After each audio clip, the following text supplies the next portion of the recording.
మీ ఇద్దరికీ ఇప్పుడు 2 షాకింగ్ న్యూస్లు చెప్పబోతున్నాను. ముందు జగదీష్కి. ఆ రోజు నువ్వు చూసావా ఆ అమ్మాయి శ్వేత, తనకి నువ్వు నచ్చలేదని చెప్పిందిరా. ఆ? ఏమైంది? షాక్ అయ్యాడు అబ్బాయి. Okay okay okay okay. ఇక నువ్వు షాక్ అయ్యే విషయం చెప్పే ముందు నువ్వు ఒకరిని మీట్ అవ్వాలి. ఒక్క సెకండ్ వెయిట్ చేయి, ఇప్పుడే వస్తాను. ఓకే.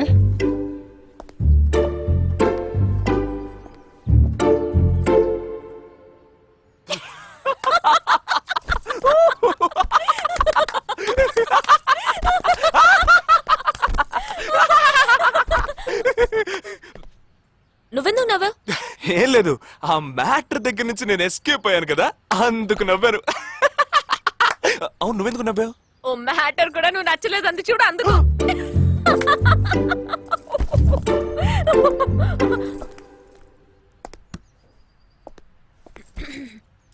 చిత్రా,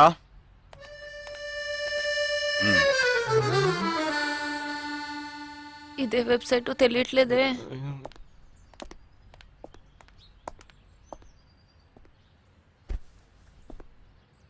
మా మామయ్య కూతురు చిన్నప్పటి నుంచి నన్ను ప్రేమిస్తోందంట, కానీ నేను అది గ్రహించలేకపోయాను. నేనిప్పుడు నిన్ను పెళ్లి చేసుకుంటున్నానన్న విషయం తెలిసి సూసైడ్ అటెంప్ట్. ఇలా కూర్చో. తర్వాత హాస్పిటల్ అడ్మిట్ చేసి పెద్ద ప్రాబ్లం అయింది. నేను ఒక డెసిషన్కి వచ్చేసాను. I'm so sorry. నేను తన్నే పెళ్లి చేసుకోవాలని నిర్ణయించుకున్నాను. ఇది విన్నాక నువ్వెంత షాక్ అయి ఉంటావో నాకు తెలుసు, కానీ నీ మనసులో ఆశలు కలిగించడం అది నా తప్పే.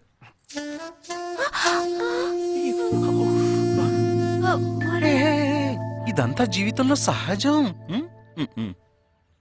ఓకే, ఇప్పుడు నేను మీ ఇద్దరిని ఓ విషయం అడగబోతున్నాను. నువ్వు పెళ్లి చేసుకోవాలన్న కోరికతోనే బాంబే వచ్చావు.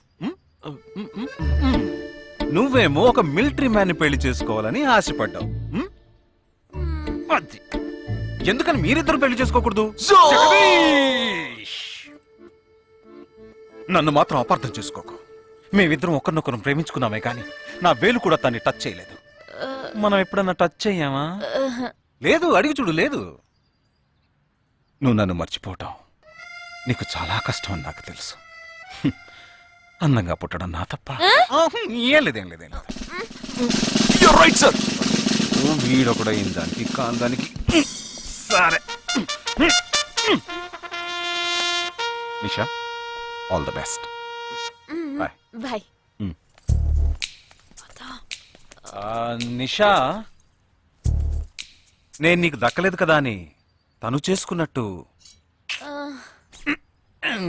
ఇటువంటి ఏ నిర్ణయం నువ్వు తీసుకోకు. ప్రామిస్? ప్రామిస్. Okay, bye. పద పద.